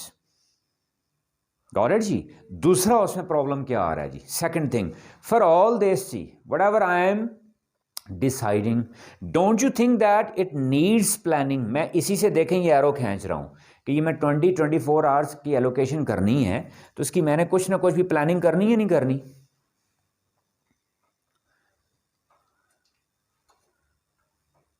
जो आगे हमारा सेपरेट पूरा एक सेगमेंट है स्कूलिंग में, ध्यान में रखिएगा, मैं यहाँ प्लानिंग को सेपरेटली डिस्कस नहीं कर रहा, प्लानिंग की इंपॉर्टेंस सिर्फ बता रहा हूँ यहाँ किसके लिए, एलोकेशन के लिए। मैं रिपीट करके कह रहा हूँ, the importance of planning regarding what चीज, सब्जेक्ट एलोकेशन, या subject allocation is bound with what चीज, योर प्लानिंग जी। यहाँ सिर्फ उस कॉन्टेक्स्ट में। अब वो प्लानिंग में कह लें कि दैट एनुअल प्लानिंग जी और सेशन प्लानिंग जो यूजुअली है, वैसे तो आप कहें प्लानिंग तो क्या होनी चाहिए, 5 साल की, 10 साल की, you are taking a start now, where would you stand there after 5 years, जिसको लॉन्ग टर्म प्लान हम कहते हैं। कि आज मैंने स्कूल स्टार्ट किया, 5 साल बाद कहाँ पहुँचाना है उसको, या अभी स्कूल है तो 5 साल बाद इसको कहाँ होना चाहिए। There must be certain checklist of targets. Suppose मैंने पहले जी एकेडमिक्स को टारगेट करना है जी, वो स्ट्रॉन्ग एरिया होना चाहिए। फिर क्या है जी, बच्चे की ग्रूमिंग जी। अब ग्रूमिंग से मुराद क्या, कि यानी एकेडमिक्स की बेस मैंने बच्चे की प्री स्कूल में या जूनियर स्कूल में अप टिल ग्रेड 5, तो टोटल मैं करूं ये कितने बन गए, 8 साल। कितने बन गए ये, 8 years। मैं जब ग्रेड 6 में बच्चा एंटर हो रहा है, मेरी सिस्टम से प्रिपेयर हुआ है, नाउ आई एम कॉन्फिडेंट जी कि अब मुझे उसके एकेडमिक्स पे वो चीज़ें इतनी स्ट्रेस नहीं करनी पड़ेंगी जो पहले रिक्वायरमेंट्स थी उसकी एकेडमिक बेस बनाने के लिए। That's why the whole world is focusing above all on pre-schooling and junior schooling। Unfortunately हम जागते ही कहाँ पे हैं, जाके जहाँ बोर्ड क्लास आ रही होती है। यानी वो प्लानिंग मैंने क्या की 8 साल की, कि मैंने किस पे फोकस करना है, एकेडमिक्स पे। साथ में क्या कह रहा हूँ, ग्रूमिंग पीछे चलेगी, लेकिन मैंने इसका वेटेज क्या रखा, कम रखा। अब आके मैंने प्लानिंग की हुई है, अब मैं वेटेज किसका बढ़ा दूंगा, ग्रूमिंग का।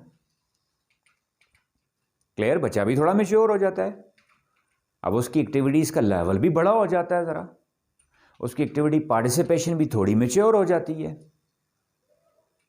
इज दैट क्लियर जी। ये तो क्या हो गया, लॉन्ग टर्म प्लान जी, होना तो ये चाहिए। लेकिन मैं मिनिमम अभी कह रहा हूं कि क्या एनुअल पे आ जाएंगे जी, इस साल मैंने क्या क्या टारगेट्स हैं, क्या अचीव करना है। इस साल के टारगेट्स में से मुराद मैं क्या ले रहा हूं जी,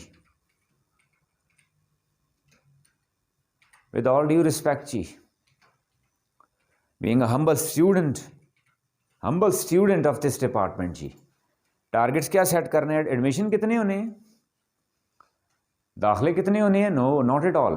टारगेट्स क्या सेट करने हैं जी? क्या हो रहा जी कि how many I am having right now, for example जी, suppose I am dealing with जी 300 स्टूडेंट्स। वो 300 किस किस ग्रेड्स में एग्जिस्ट कर रहे हैं? ग्रेड 1 में कितने हैं, 2 में कितने हैं, 3 में कितने हैं, 5 में कितने हैं, 7, 8, 9 में कितने हैं, ओ लेवल्स कैम्ब्रिज में कितने हैं, या बोर्ड एग्जाम सिस्टम BISC है उसमें कितने हैं, फिर उनमें से अबव एवरेज कितने हैं, एवरेज कितने हैं, बिलो एवरेज कितने हैं, किस में? 2 मेजर एरियाज जी, एकेडमिक्स में और क्लास पार्टिसिपेशन, एक्टिविटी पार्टिसिपेशन, या जनरली अब आप कहें जी एक्सपोजर में। Got my point? ये मैं एनुअल प्लान की बात कर रहा हूं कि सपोज पिछला साल मेरे पास गुजरा, ठीक है, उसमें मेरे पास कितने बच्चे थे, फॉर एग्जांपल जी 300, या मैं किसकी बात कर रहा हूं? स्कूल डेवलपमेंट की जो ऑलरेडी है। और अब स्कूल इस्टेब्लिशमेंट की बात कर रहा हूं कि मेरे पास आए कितने बच्चे, फॉर एग्जांपल 300। जो मेरे पास रहे उनके तो एग्जाम सिस्टम, उनके क्लासरूम असेसमेंट्स, टीचर्स का फीडबैक, क्लियर, उस फीडबैक के थ्रू मैं उनकी लिस्ट निकाल लूंगा, अबव एवरेज, एवरेज और बिलो एवरेज। जो नए मेरे पास आए हैं उनको क्या, एंट्रेंस टेस्ट जिसको हम कह रहे होते हैं, जिसको हम इंटरव्यू कह रहे होते हैं, वो entrance test, with all due respect जी, एंट्रेंस टेस्ट इसलिए नहीं होता कि बच्चे को एडमिशन देना है या नहीं देना। Entrance test is basically for the evaluation of that child. We were talking about what she, that if the child is there in your school, पहले ऑलरेडी स्कूल है तो उसमें क्या होगा कि हम तो average, above average, below average, हम उसके रिजल्ट से, class performance, class participation, teachers के फीडबैक से, उस एनवायरनमेंट से हम ले सकते हैं। लेकिन एक न्यू स्कूल इस्टेब्लिश हो रहा है तो उसका टूल क्या है जी हमारे पास? एंट्रेंस टेस्ट जी, क्लियर। और एंट्रेंस टेस्ट विद अपॉलॉजीज को एडमिशन देने के लिए नहीं होता। Entrance test is basically what जी, एवेल्युएशन, कि where we evaluate a child कि वो किस स्टेटस के साथ रहा है हमारे पास, कौन कौन से एरियाज उसके वीक हैं, कौन कौन से एरिया अच्छे हैं, कौन कौन से स्ट्रॉन्ग हैं। am I क्लियर जी? उसके अकॉर्डिंगली फिर हम प्लान करते हैं उसको जी, कि that are planning is based upon that जी। ये तो अभी मैं क्या कह रहा हूं, साल के शुरू में मैं प्लान कर रहा हूं, टारगेट सेट कर रहा हूं जी। जो पहले से बच्चे एग्जिस्ट कर रहे थे तो पिछले साल क्या प्लान किया था, उस पर क्या कुछ अचीव हो सका, क्या अचीव नहीं हो सका। am I क्लियर जी? इसके लिए क्या होता है, एनुअल एकेडमिक रिपोर्ट जी, और एनुअल रिपोर्ट बनती है जी जो आपको पेपर फॉर्म में दे दी जाएगी जी। उसका फॉर्मेट, उसका परफॉर्मा कह लें, ठीक है, वो कैसे, मैं जितनी भी चीज़ें डिस्कस कर रहा हूँ ध्यान में रखिएगा, इसके साथ आपको रिटन डॉक्यूमेंट आपको मिलेगा, तो उसका एक फॉर्मेट मिलेगा, सैंपल उसका साथ मिलेगा कि हाउ टू मेक इट जी, हाउ टू इस्टेब्लिश इट जी, कि उसमें कौन कौन कौन सी एंटिटीज़ हैं, उनको कैसे फिल करना है, उनका कैसे एनालिसिस निकालना है जी। ये आप क्या, एक तरह का आपका एक डाटा एनालिसिस का टास्क होता है। ये मैं किसका कह रहा हूँ, जो स्कूल ऑलरेडी बने हुए हैं उनकी इस एनुअल रिपोर्ट की बेस पे नेक्स्ट ईयर का प्लान बन रहा होता है कि पिछले साल हमने इतने टारगेट सेट किए थे, इतने अचीव हुए, तो उनको कैसे इम्प्रूव करना है, और जो अचीव नहीं हो सके तो उसकी रीजंस क्या थी, नंबर 1, और नंबर 2 उनको फिर उन फ्लॉज जो थे, लूप होल्स जो थे, उनको नेक्स्ट ईयर में खत्म कैसे करना है। am I क्लियर जी? Getting my point? फिर इस पे आए जी एनुअल में, मैंने क्या कहा, फिर टर्म जी, विद अपॉलॉजीज डोंट माइंड जी, एवरेज हमारे पास पाकिस्तान में 7 से 9, मैं एवरेज बोल रहा हूँ, 7 से 9 महीने का टोटल सेशन होता है हमारे पास जी, जिसमें से छुट्टियाँ, कहीं को विंटर जोन है तो उसका, कुछ समर जोन है, ठीक है, ईद, इंडिपेंडेंस डे, सारी वेकेशन निकाल के जी, कुछ एमरजेंसी जिसको हम अनएक्सपेक्टेड कह लें, उनको छुट्टियाँ, उनको निकाल के तकरीबन कितना बन रहा होता है जी, 7 से 9 महीने। मैं क्या कह रहा हूँ कि मिनिमम पे है तो कितना आता है 7 पे, मैक्सिमम पे 7 7.5 महीने पे, मैक्सिमम पे जाए तो कितने पे जाता है 9 मंथ्स में। क्लियर? मैं जब वो 9 मंथ्स कह रहा हूँ तो 9 मंथ्स के वर्किंग डेज फिर अलग निकाल लें आप। क्लियर? उनमें उन 9 महीने भी चले मैं कर लूँ, चले मैं 10 महीने भी कर लूँ, do you think that number of terms are what should I call it जी जस्टिफाइबल? कि विद अपॉलॉजीज 3 टर्म्स मैंने देखी रखी होती हैं जी, कि यानी 3 टर्म्स से मुराद क्या है कि मैंने इतना बच्चे पे काम नहीं किया, जितना मैं उसको किस में डाल रहा हूं सिर्फ। और टर्म्स किस लिए रखी जाती हैं?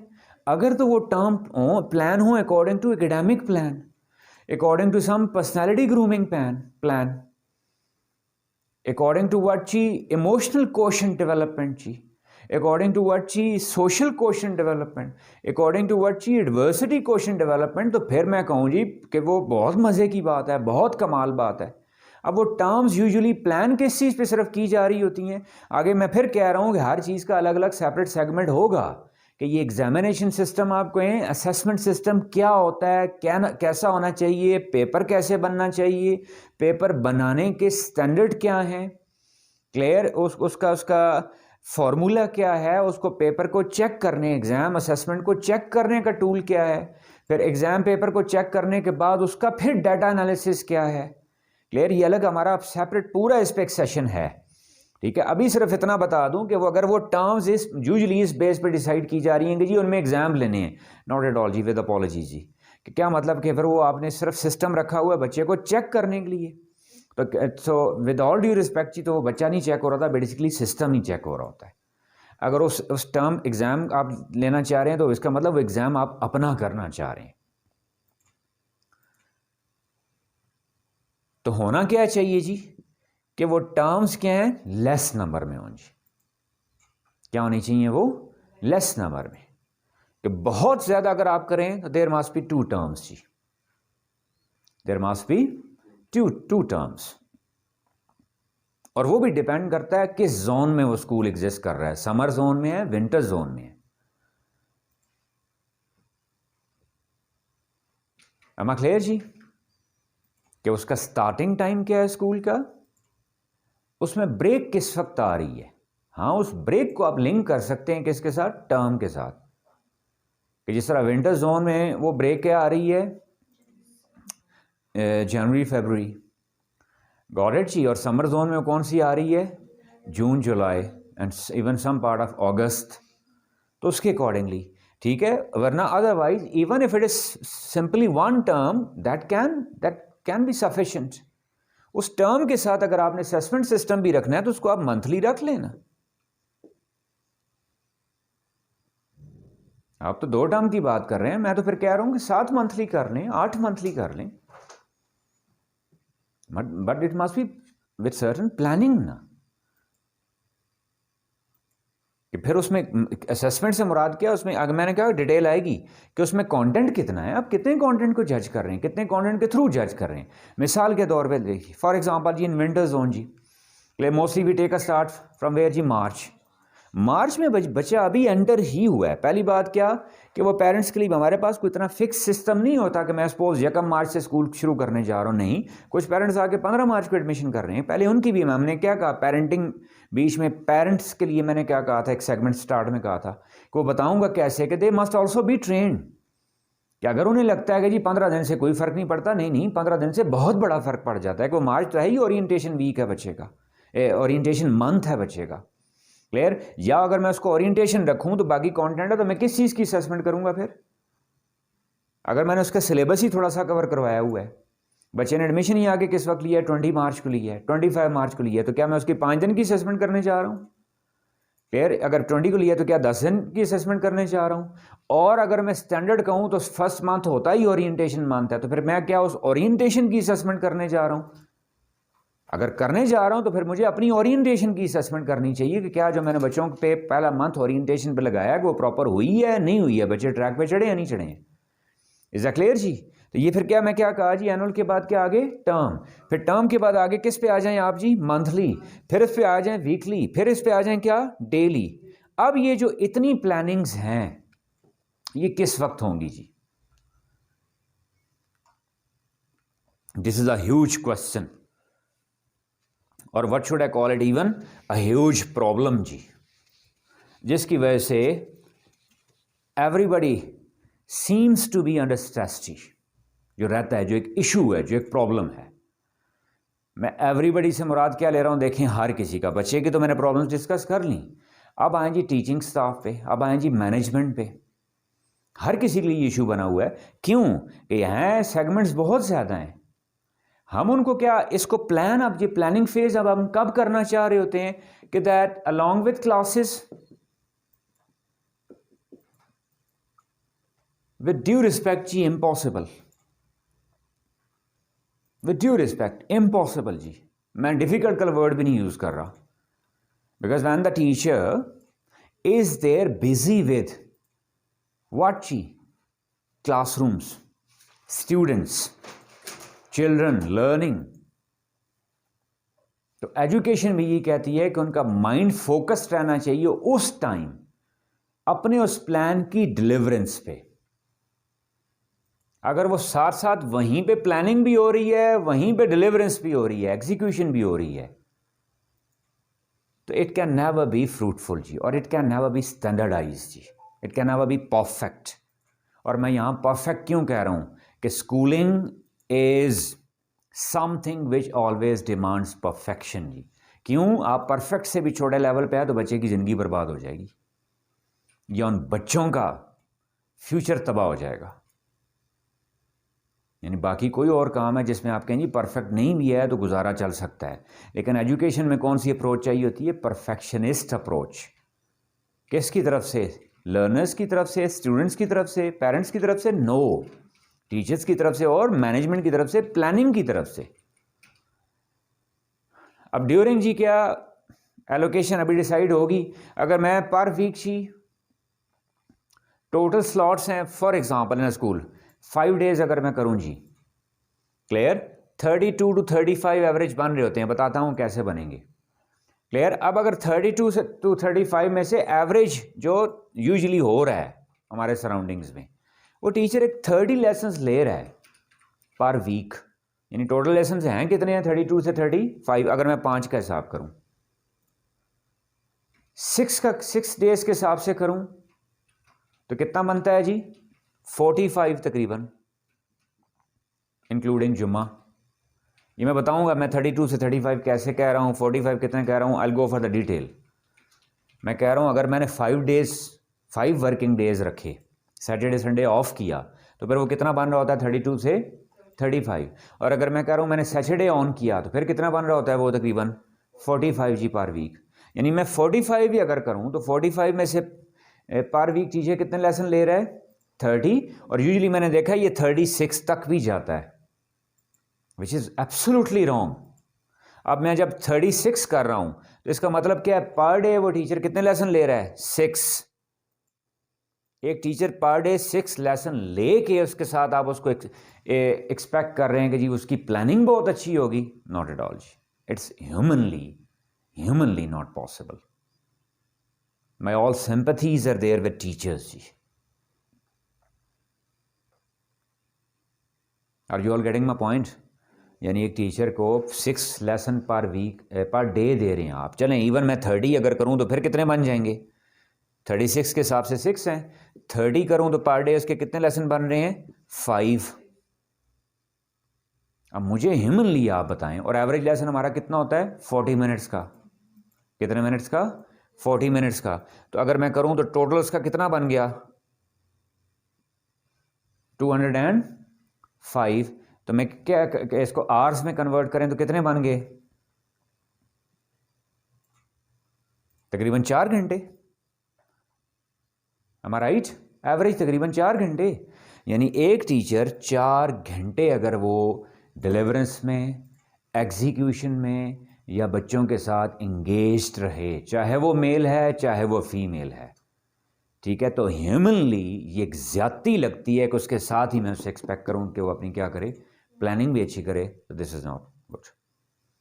इसका हल क्या निकाला जाता है जी? विद ड्यू रिस्पेक्ट, हल क्या निकाला जाता है कि टीचर उसकी प्लानिंग कहाँ पे करके आए जी? घर से।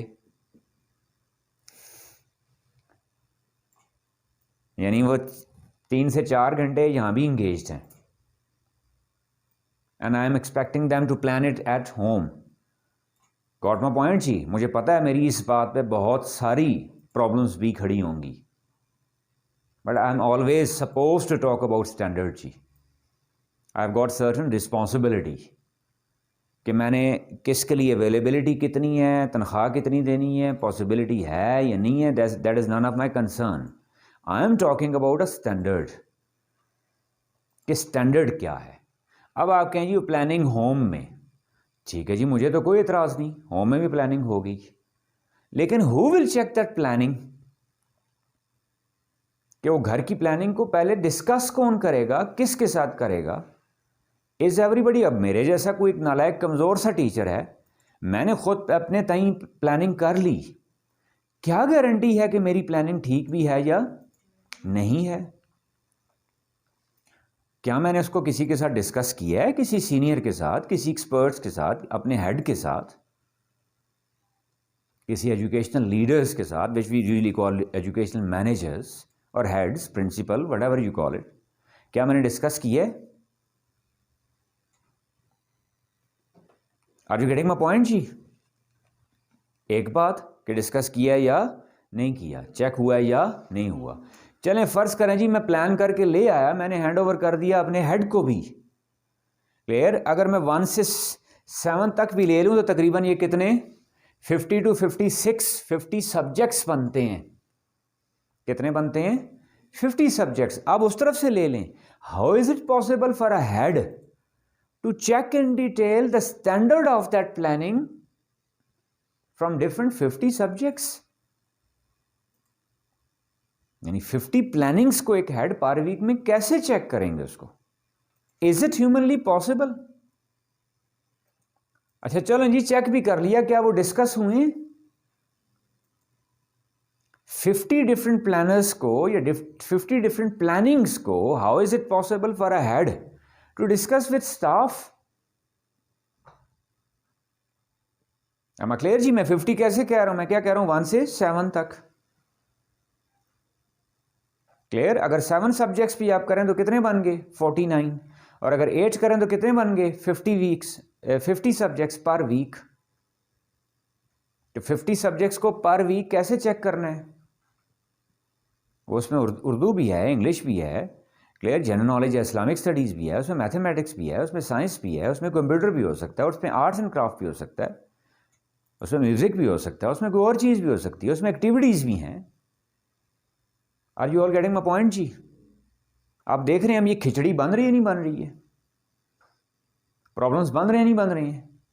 फिर इसका एक हाल तो ये दिया जाता है जी, कहाँ चली जाए वो? होम में। मैंने क्या कहा, स्कूल में तो बैठ के अगर डेली 5 या 6 लेसन ले के उसके बाद प्लानिंग किसी से एक्सपेक्ट करना तो इट्स नॉट पॉसिबल जी। Those who are really teachers, clear, और those who got the exposure of teaching जी, who got practically involved in teaching जी। मैं एक बड़ा हम्बल सा स्टूडेंट हूँ अपने टीचर्स का, क्लियर? तो my opinion, I can be wrong, clear, लेकिन मुझे टीचर्स की ओपिनियन चाहिए। जो मैंने देखा तो ये ह्यूमनली पॉसिबल नहीं है। यानी 4-5 लेसन लेके उनका दिमाग इतने एग्जॉस्टेड हो जाते हैं वो, ठीक है, उसके साथ पॉसिबल ही नहीं होता कॉन्सेंट्रेट करना अपनी प्लानिंग पे। दूसरा हल क्या दे दिया गया जी, उसको कहाँ ले जाके कर लें? घर में।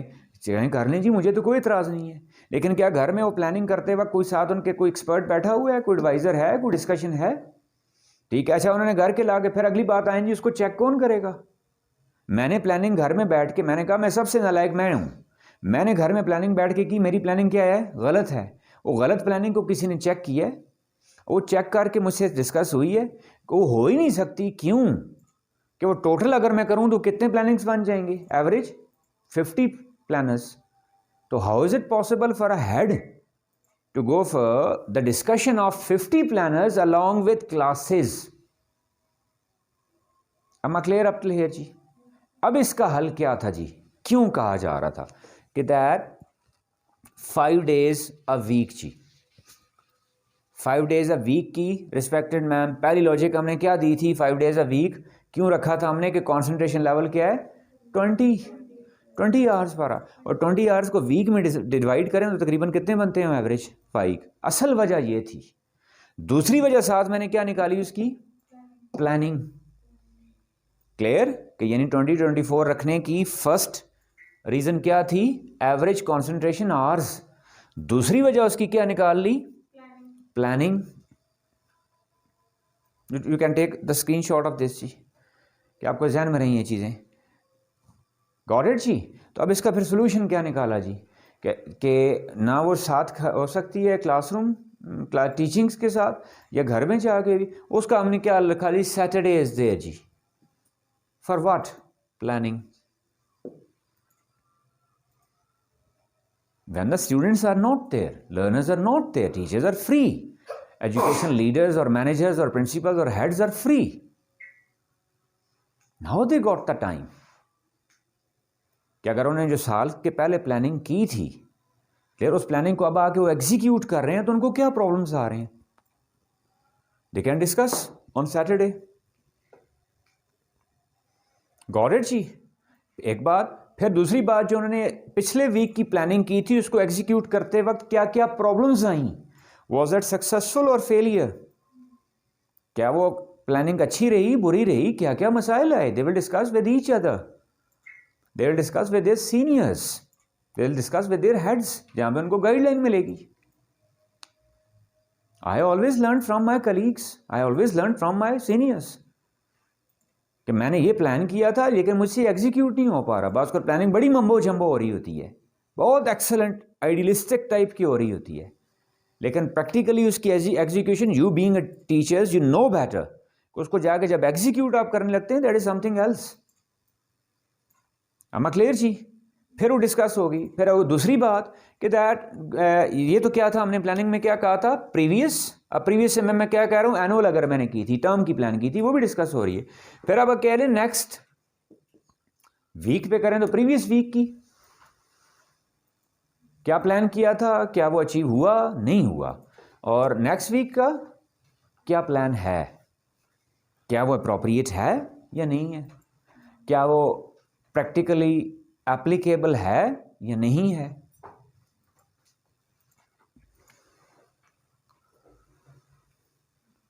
इज दैट क्लियर जी? अब इन सारी चीजों को ध्यान में रखते हुए जी, वो एलोकेशन क्या होगी कि दैट रिगार्डिंग लैंग्वेजेस जी, इन स्कूलिंग ऑलवेज रिमेंबर जी, languages are considered to be there with the maximum allocation जी, कि वो कितनी होनी चाहिए उनकी? मिनिमम अगर आप कहें तो 8 लेसन्स पर वीक जी, 8 लेसन्स पर वीक। अब वो लैंग्वेजेस में मैं कहूँ आपके तो 2 लैंग्वेजेस आ जाती हैं हमारे यहाँ। कौन सी? English and Urdu. am I clear जी? अब उसमें लैंग्वेज में फिर आप कहें जी, हम आगे सब्जेक्ट्स की डिटेल में जाएंगे one by one, English, Urdu, math, सारी चीज़ों पे। अभी शॉर्टली यहाँ पे दे रहा हूँ कि यहाँ हमने अनफॉर्चुनेटली जी, अनफॉर्चुनेटली, ठीक है, लिटरेचर और लैंग्वेज 2 चीज़ें रखी गई, लेकिन उनको हालांकि both are intertwined, entangled with each other, both are interrelated, लेकिन हमने उनको 2 अलग सब एंटिटीज समझ लिया। Is that clear? Make it very clear कि लैंग्वेज में चाहे आप लिटरेचर रख रहे हैं, चाहे आप लैंग्वेज रख रहे हैं, या जिसको ग्रामर कह देते हैं कुछ लोग, फिर पर्पस उनका ध्यान में रखिएगा, बेसिकली लैंग्वेज ही है। Here literature is not there for the sake of literary sense development. हो सकती है, मैं उसको नेगेट नहीं कर रहा, but that is not primary objective, that is secondary objective. What is primary objective? Language development. Development of 4 skills. Development of presentation skill. Grooming. Development of culture. Along with those 4 skills. Is that clear जी? कि यहाँ literature for the sake of literature नहीं है, या literature for the sake of what है? Language है। अब अगर आप कहें जी अगर literature for the sake of literary sense development, मैं कह रहा हूँ कोई एतराज़ नहीं है, वो तो सोने पे सुहागा है ना, but that is secondary objective जी। प्राइमरी ऑब्जेक्टिव इज व्हाट जी? लैंग्वेज। अगर मैं यहाँ लैंग्वेज कहूँ तो लैंग्वेज में उसको अनफॉर्चुनेटली ग्रामर एक नाम दे दिया गया। मैंने कहा हम डिटेल में करेंगे, ग्रामर को अलग चीज़ नहीं है, that is a part of language. क्या लैंग्वेज कुछ अलग है, ग्रामर कुछ अलग है? No, grammar is there within that language. मैं जितने सेंटेंसेस बोल रहा हूँ इन सेंटेंसेस के अंदर ग्रामर मौजूद है, उसको मैं अलग करके जब पढ़ाऊंगा तो उसको कोई फायदा भी नहीं है, वो हम डिस्कस करेंगे और उस पर बहुत डिटेल्ड सेशन है, दैट इज वेरी इंपॉर्टेंट जी। Sorry, I am making English language जी for with 8 Urdu language 6 mathematics with 7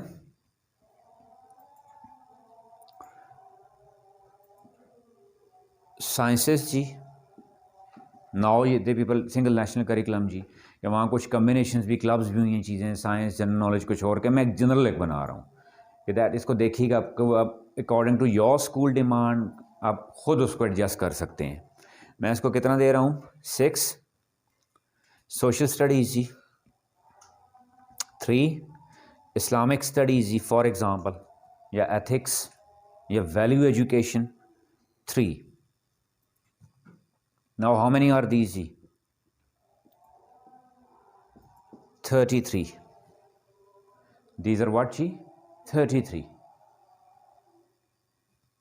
अब आप कहें जी कि मैं कंप्यूटर कोई और जो भी है, you can adjust it accordingly जी, कि मैं इसमें साथ अगर कंप्यूटर एडजस्ट करूं तो if you ask me that अब कंप्यूटर बेस्ड आईसीटी बेस्ड हम डिस्कस करेंगे, ठीक है ना, that information and computer technology integrated teaching जिसको आप कह रहे होते हैं, ठीक है, वो अगर मैं कहूँ तो मैं उसको मैथ्स के साथ भी मुझे लिंक करना चाहिए, उसको मुझे साइंसेस के साथ भी लिंक करना चाहिए, इवन मुझे उसको किसके साथ लिंक करना चाहिए?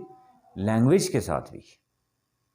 क्लियर? एज अ सेपरेट उसकी इंफॉर्मेशन देना वो एक अलग चीज़ है, लेकिन मैं इन तीनों के साथ इंटीग्रेट करके भी उसको इंट्रोड्यूस, मेरी मकसद कोई ये तो नहीं है कि मैंने कंप्यूटर का कोई एक सिलेबस लगवाया, बुक लगवाई और मैं बच्चों को माउस कीबोर्ड इनकी डेफिनेशंस रटवा रहा हूँ। विद ड्यू रिस्पेक्ट जी, that is based purely practical work जी, they are purely lab work. अब मकसद उनको उसकी कंप्यूटर की अवेयरनेस देना है ना, तो उसको कंप्यूटर का सेपरेट सब्जेक्ट आप कहें और डिटेल कहें वो रखना है नहीं रखना, that depends upon the curriculum of school, planning of school जी, वो होना चाहिए, that is the requirement of 21st century जी। लेकिन क्या इंटीग्रेटेड टीचिंग में अगर आप कहें तो उसको आप कहाँ यूज़ कर सकते हैं? लैंग्वेज के साथ भी, मैथ्स के साथ भी और साइंसेस के साथ भी। और अगर मैं कहूँ जी यहाँ पे उसको मैंने यहाँ एडजस्ट करना है तो फिर मैं क्या लैंग्वेज के इंग्लिश के भी कम कर दूंगा, मैथ्स का भी क्या कर दूंगा? कम कर दूंगा। तो दो प्योरली सेपरेट स्लॉट्स मुझे कंप्यूटर के लिए भी यहाँ मिल सकती हैं। अब ये वहाँ मैंने 33 क्यों किया है जी? क्लियर? अकॉर्डिंग टू व्हाट जी? 5 days plan, according to 5 days plan. 5 days में अगर आप कहें जी डेली देयर आर 7 lessons जी, डेली व्हाट जी? 7 lesson।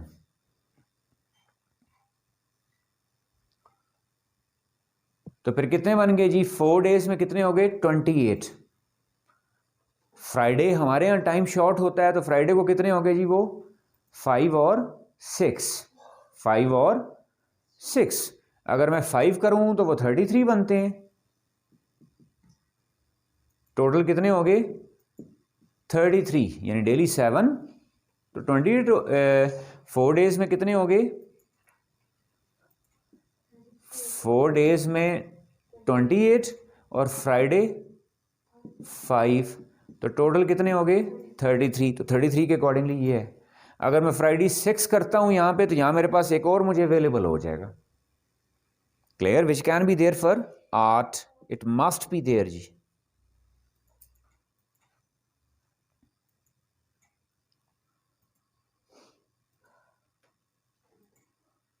इज दैट क्लियर जी? अब आप पूछ सकते थे यहाँ पे कि जी मैंने लैंग्वेज इंग्लिश को ख़ास तौर पे, मैंने आपको कहा जब हम इनको subject wise separately teaching methodologies या प्लानिंग में हम डिस्कस करेंगे तो क्यों languages are considered to be the most important. Clear? क्योंकि स्किल्स का सबसे लंबी लिस्ट जो होती है वो किसकी रिस्पॉन्सिबिलिटी होती है? लैंग्वेज टीचर की।